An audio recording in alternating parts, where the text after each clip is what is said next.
ଆଉ ମାତ୍ର କେଇଟା ଦିନ ପରେ ଦ୍ୱାଦଶ ମ୍ୟାଟ୍ରିକ ପରୀକ୍ଷା ଆରମ୍ଭ ହେବାକୁ ଥିବା ବେଳେ ନାଲକୋ କଲୋନୀ ପରିସରରେ ଆୟୋଜିତ ଆଦିବାସୀ ମେଳାକୁ ନେଇ ଛାତ୍ରଛାତ୍ରୀ ଓ ଅଭିଭାବକମାନଙ୍କ ମଧ୍ୟରେ ଅସନ୍ତୋଷ ଦେଖାଦେଇଛି। ମେଳା ଯୋଗୁଁ ସୃଷ୍ଟି ହେଉଥିବା ଶବ୍ଦ ପ୍ରଦୂଷଣ, ଭିଡ଼ ଏବଂ ଅସୁବିଧାଜନକ ପରିବେଶ ପରୀକ୍ଷା ପାଇଁ ପ୍ରସ୍ତୁତିରତ ପିଲାମାନଙ୍କ ପାଠ ଅଧ୍ୟୟନକୁ ବାଧା ଦେଉଛି। ଅଭିଭାବକମାନଙ୍କର ପ୍ରଶ୍ନ ଯେ ଏଭଳି ଗୁରୁତ୍ୱପୂର୍ଣ୍ଣ ସମୟରେ କଲୋନୀ ପରିସର ମଧ୍ୟରେ ମେଳା ଆୟୋଜନ ପାଇଁ କିଏ ଅନୁମତି ପ୍ରଦାନ କଲା? ଏହା ନାଲକୋ ପ୍ରଶାସନଙ୍କ ନିଷ୍ପତ୍ତି ନା ଜିଲ୍ଲା ପ୍ରଶାସନଙ୍କ ଅନୁମୋଦନରେ ହୋଇଛି? ସେଥିନେଇ ସ୍ପଷ୍ଟତା ନଥିବା ଅଭିଯୋଗ ହେଉଛି। ଅନ୍ୟପଟେ କିଛି ବ୍ୟବସାୟୀ କଲୋନୀର କ୍ୱାର୍ଟରରେ ରହୁଥିବା ଦୃଶ୍ୟମାନ ହୋଇଥିବାରୁ ସୁରକ୍ଷା ବ୍ୟବସ୍ଥାକୁ ନେଇ ମଧ୍ୟ ଚିନ୍ତା ବଢ଼ିଛି। ନାଲକୋ କଲୋନୀର ସୁରକ୍ଷାକୁ ନେଇ ନାଲକୋର ନିୟୋଜିତ ଘରୋଇ ସୁରକ୍ଷା କର୍ମୀମାନେ ପାରିପାର୍ଶ୍ୱିକ ଅଞ୍ଚଳର ଲୋକମାନଙ୍କୁ କଲୋନୀ ମଧ୍ୟକୁ ଛାଡୁନଥିବା ବେଳେ କିପରି ଭାବରେ ବ୍ୟବସାୟୀମାନେ ବାହାରୁ ଆସି ନାଲକୋ କଲୋନୀ ମଧ୍ୟରେ ବସବାସ କରିବା ସହ ବ୍ୟବସାୟ କରୁଛନ୍ତି?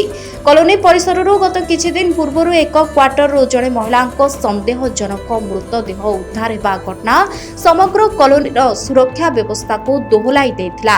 ଏଭଳି ପରିସ୍ଥିତିରେ କାହା ସ୍ୱାର୍ଥରେ ନାଲକୋ ପ୍ରଶାସନ ଏପରି ନିଷ୍ପତ୍ତି ନେଇଛି ବୋଲି ଅଭିଭାବକମାନେ ପ୍ରଶ୍ନ କରୁଛନ୍ତି। ଆହୁରି ମଧ୍ୟ ଯାତ୍ରା କଳାକାରଙ୍କୁ ଭଡ଼ାରେ ଦିଆଯାଉଛି ନାଲକୋ କ୍ୱାର୍ଟରକୁ ବୋଲି ଅଭିଯୋଗ ଉଠିଛି।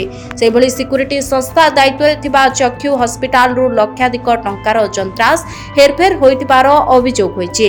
ଅନ୍ୟପକ୍ଷରେ କଲୋନୀର ଲୋକ ସଂଖ୍ୟା କମି ଯାଉଥିବା ବେଳେ ସିକ୍ୟୁରିଟି ସଂସ୍ଥା ବଢ଼ି ଚାଲିଛି। କାହା ସ୍ୱାର୍ଥରେ ମାଳ ମାଳ ଘରୋଇ ସୁରକ୍ଷାକର୍ମୀ ନିୟୋଜିତ ହୋଇଛନ୍ତି? ସେ ତ ଆଦିବାସୀ ମେଳା, ଧନ୍ୟବାଦ। ଯେଉଁଟା ଆମର ଆଦିବାସୀ ମାନଙ୍କ ଦ୍ୱାରା ଆଜି ନାଲକୋ ତିଆରି, ଯାହା ଭଲ ଲାଗୁଛି ସେଗୁଡ଼ିକ ପ୍ରୋଗ୍ରାମ କରାଯାଉଛି। ଏଇଟା ସ୍ୱାଗତଯୋଗ୍ୟ ପଦକ୍ଷେପ। କିନ୍ତୁ ଇଏ ତ ସାଧାରଣ କଥା।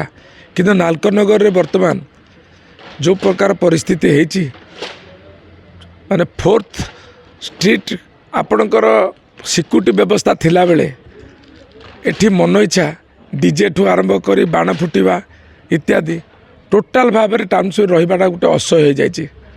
ମୁଁ ଜଣେ ଶ୍ରମିକ ନେତା ହିସାବରେ ମୁଁ ତାକୁ ନିନ୍ଦା କରୁଛି। ଯେଉଁ ପ୍ରଶାସନ ତାକୁ ପରମିଶନ୍ ଦେଉଛି, ବଡ଼ ଦୁଃଖ ପରିତାପର ବିଷୟ। ଏ ହେଉଛି ପରୀକ୍ଷା ସମୟ। ଏ ସମୟରେ ମଧ୍ୟ ଡିଜେ ବନ୍ଦ ଥିଲେ ମଧ୍ୟ ଯେଉଁ ପ୍ରକାର ସାଉଣ୍ଡ ଚାଲୁଛି, ଯେଉଁ ଡେସିମଲର ସାଉଣ୍ଡ ଆସୁଛି, ସେଇଟା ସାଧାରଣରେ ପ୍ରଭାବ ପଡ଼ୁଛି ଏବଂ ପିଲାମାନଙ୍କ ଉପରେ ପ୍ରଭାବ ପଡ଼ୁଛି। ଆଶା କରେ ନିଶ୍ଚିତ ଭାବରେ କର୍ତ୍ତୃପକ୍ଷ ୟା ପ୍ରତି ଧ୍ୟାନ ଦେବେ। ଯେ ଇଭିନ୍ ଇଫ୍ ଆପଣ ଜାଣି ରଖିବେ, ଯେଉଁ ଆପଣଙ୍କର ଯଦି ବରପାଳ ଅନୁଗୁଳରେ ଅପେରା ପାର୍ଟି ହେଉଛି ମଧ୍ୟ ଆମ କଲୋନୀରେ ମଧ୍ୟ ଘରଗୁଡ଼ିକୁ ଭଡ଼ାରେ ଦିଆଯାଉଛି ଆପଣଙ୍କର ସେ ଅପେରା ପାର୍ଟିମାନଙ୍କୁ। ତା'ର ଆକ୍ଟରମାନେ ଆସିକି ରହୁଛନ୍ତି। ତେଣୁ ଏଠି ପ୍ରଶାସନ ଟୋଟାଲ ଭାବେ ତାଙ୍କ ସହିତ ଜଡ଼ିତ ଅଛି। ଏଗୁଡ଼ିକୁ ଆମେ ନିନ୍ଦା ଆମେ କରୁଛୁ ୟୁନିୟନ ତରଫରୁ।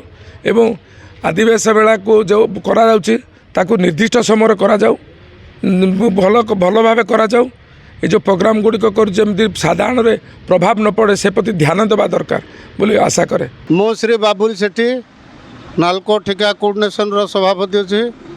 ଆଜି ନାଲକୋରେ ଯେଉଁ ଆଦିବାସୀ ମେଳା ପକାଯାଇଛି, ଏଇଟା ପିଲାମାନଙ୍କର ଭବିଷ୍ୟତକୁ ନଷ୍ଟ କରିବା ପାଇଁ ଏଠି ଲୋକାଲ ମ୍ୟାନେଜମେଣ୍ଟ, ଜିଲ୍ଲା ପ୍ରଶାସନ ଜାଣିଶୁଣି ଏ ମେଳାକୁ ଏଠି ପକାଯାଇଛି।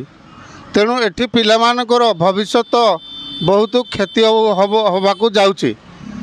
ପରୀକ୍ଷା ତ ଆଗକୁ ବର୍ତ୍ତମାନ ଛୋଟ ଛୋଟ ପିଲାଙ୍କର ପରୀକ୍ଷା ଚାଲିଲାନି। ଦୁଇଟା ସ୍କୁଲ DPS SBMଙ୍କର ପରୀକ୍ଷା ବର୍ତ୍ତମାନ DPS ପିଲାଙ୍କର ଆଜିଠାରୁ ପରୀକ୍ଷା ଆରମ୍ଭ ହୋଇଗଲାନି। ଜାଣିଶୁଣି এই ପ୍ରକାର କଲଚର ଏଠି ପକାଯାଇଛି। ଆମେ କହୁଛୁ ଯେ ଆଦିବାସୀ କଲଚର ମେଳା ହେବା ଦରକାର ଆମ ଅଞ୍ଚଳରେ। ଆମ ଅଞ୍ଚଳରେ ବି ଆଦିବାସୀ ଲୋକ ଅଛନ୍ତି, କିନ୍ତୁ ତାହାକୁ ଠିକ୍ ସମୟରେ ପକାଇଲେ ଠିକ୍ ହେବା ଦରକାର।